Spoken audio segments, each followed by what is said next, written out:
Today we find ourselves in Virginia on a grassy hillside overlooking the Potomac. We see here the Netherlands Carillon, a full moon as we look to the west, and then to the north, beyond those trees, the Iwo Jima Memorial.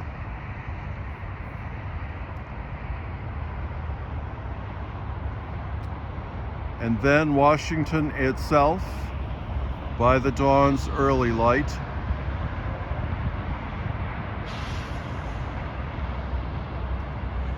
And then, finally, Arlington Cemetery.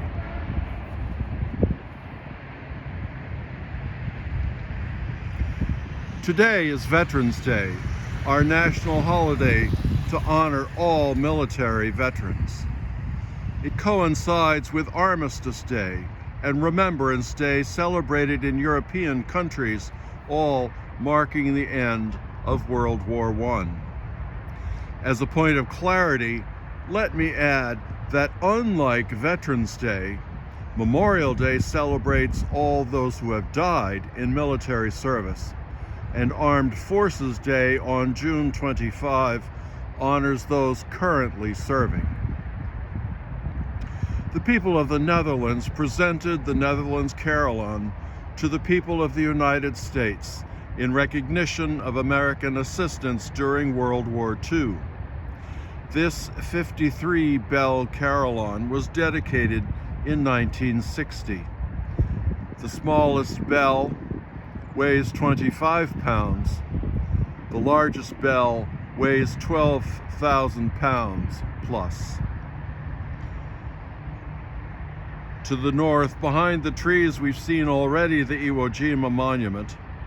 To the south, Arlington National Cemetery.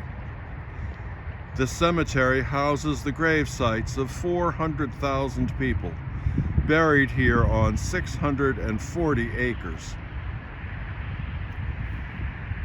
It was established during the Civil War and added to over the years. The priest who instructed and confirmed me is interred here as well. I invite you to read the Wikipedia article on this cemetery, in particular the section on what the article calls the mismanagement controversy of 2010.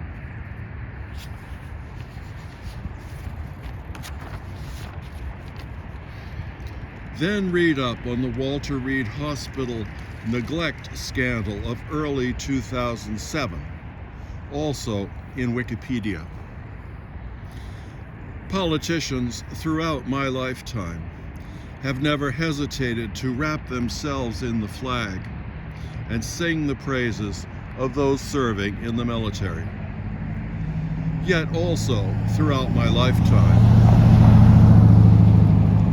these same politicians have repeatedly let down and betrayed the men and the women who have actually served, an outrage for the living and for the dead. In our first reading, St. John reminds the local church, which he calls Our Lady, to remember that they must follow the commandment of love. But now, Lady, I ask you, not as though I were writing a new commandment, but the one we have had from the beginning. Let us love one another. For this is love, that we will walk according to his commandments. Why can we not live this way? Or, to ask the question another way, how did the commandment of love, to walk according to Jesus' commands, become transmogrified into theological theory, such that one had to learn the theory rather than learning to practice the practice? One answer might be that we have not been challenged to live the commandment of love because institutional religion has created an institution rather than to unite and nourish a living body of people. And the institution did what institutions do, namely, create its own interior life with rules that perpetuate itself, especially its structure and hierarchy. This might also be called a mismanagement scandal. But Scripture is clear.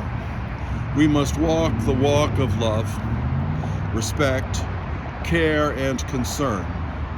Hence our need to continue to read Scripture, like today's, taking it slowly, allowing the Spirit to speak to us about God and God's love. Another answer might be that we allow ourselves to be deadened by the travails of human life or the distractions of our personal strivings, and so become unable to feel another's pain. Benjamin Franklin said that some people die at 25, but are not buried until 75. If what is in us is dead, how can we feel and empathize? Veterans Day, especially at this cemetery, reminds us of our war dead and invites us to come alive to their sacrifice for us and for the world. The Netherlands Carol reminds us that the Dutch people might have been overridden and died as people if our own people had not helped them. The Iwo Jima monument reminds us that only a few people can make a difference. These few raising the flag as a call to renewed courage on that dire day to the many who saw them.